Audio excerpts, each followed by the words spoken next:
అందరికీ నమస్కారం అండి. మీడియా మిత్రులందరికీ నమస్కారం. చాలా రోజుల తర్వాత ఇందాక అన్న ఒక కలిసి ఏంటి రమేష్ కనిపించట్లేదు అన్నాడు. గ్యాబ్ వచ్చిందన్న, జాబ్ చేస్తున్నావు అన్నాడు. అవును, జబర్దస్త్లో జాబ్ చేస్తున్నా. గ్యాబుకు జాబుకు అంత తేడా ఉంటుంది.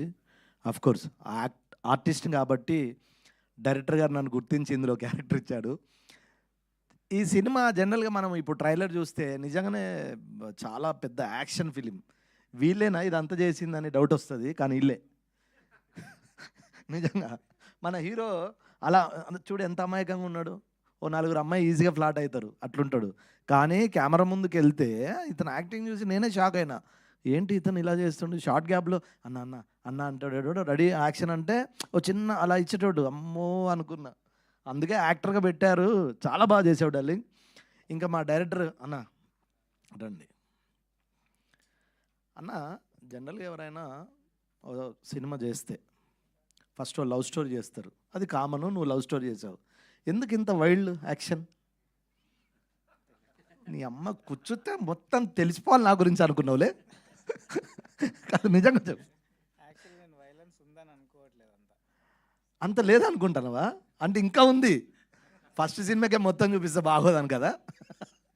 లేదన్న, ప్రభాకర్ అన్న, ఈటీవీ ప్రభాకర్, మన బాహుబలి ప్రభాకర్ అన్న కానీ మనోడు కానీ అసలు భయం అవుతుంది థియేటర్లో. సీరియస్గా నేను సినిమా చూశాను కాబట్టి చెప్తున్నా.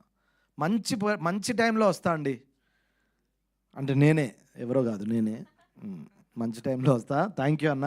మా ప్రొడ్యూసర్ గారు ఇందాక అన్న చెప్పినట్టు రండి సార్ ఒక్కసారి ప్లీజ్. ఎందుకు సార్ మనకు మామూలుగా తెలియక అడుగుతున్నా. అంటే రియల్గా యువర్ ఏ బిజినెస్ మ్యాన్, యూఎస్లో ఉంటారు, మీకున్న బిజీ లైఫ్ స్టైల్లో ఒక కొత్త డైరెక్టర్ వచ్చి ఈ సినిమా చెప్తే చిన్నప్పుడు ఏమన్నా మీరు కూడా యాక్షన్ చేశారా సార్? ప్యాషన్ ఉంది మూవీ మీద, ఒక ప్యాషన్, మూవీ మీద ప్యాషన్తో చేశారు. చేసేది ఆర్టిస్ట్ అనే టైటిల్ నచ్చి చేశారు కదండి. Thank you sir. ఎందుకు మిమ్మల్ని రమ్మని తెలుసా సార్? మీరు ఇలాంటి సినిమా చేస్తారని ఎవ్వరు అనుకోరు కదా. ఎందుకు ఇంత యాక్షన్ ఎంకరేజ్ చేశారు? రేపు అడుగుతారు, ఏం సమాధానం చెప్తారు మీరు? దీంట్లో ఒక సొసైటీకి ఒక మంచి మెసేజ్ ఉంటుంది ఎట్ ది ఎండ్. సో ఆ మెసేజ్ కోసమని ఈ యొక్క సినిమాని నేను యాక్సెప్ట్ చేశాను. Thank you sir, thank you.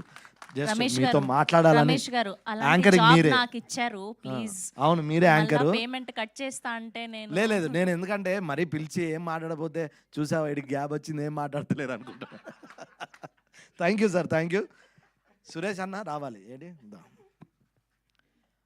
ఎందుకన్నా నువ్వు మాట్లాడడానికి మోమాట పడుతావు, బ్యాక్గ్రౌండ్ మాత్రం ఇరుగా తీసావు. ఎవరు ఉండద్దా స్టూడియోలో? నువ్వు ఒక్కడవే ఉండి సీన్లు వస్తే అన్న ఎందుకు అట్లా? మరి ఎందుకు ఇక్కడ మాట్లాడచ్చు కదా? ఓన్లీ బ్యాక్గ్రౌండ్ మాట్లాడతారంటవా అన్న? గ్రేట్ జాబ్ అన్న, రియల్గా మీ గురించి నాకు తెలుసు. బట్ ఈ సినిమా మీకు బాగా పేరు వస్తుంది అన్న, మాట్లాడుకుంటారు. అంటే డైరెక్టర్ ఎంత రాసినా, కెమెరా వర్క్ ఎంత చేసినా, నీ ఆర్ఆర్తో సినిమా ఎక్కడో ఉందన్న, అందులో డౌట్ లేదు. ఇలాంటి మంచి సినిమాలో యాక్టర్గా నన్ను గుర్తించి ఆర్టిస్ట్గా ఈ అవకాశం ఇచ్చినందుకు థ్యాంక్స్ అన్న. 21 మర్చిపోవద్దు ప్లీజ్. అవి స్పూన్లు అవి ఏం తెచ్చుకోవద్దు ప్లీజ్.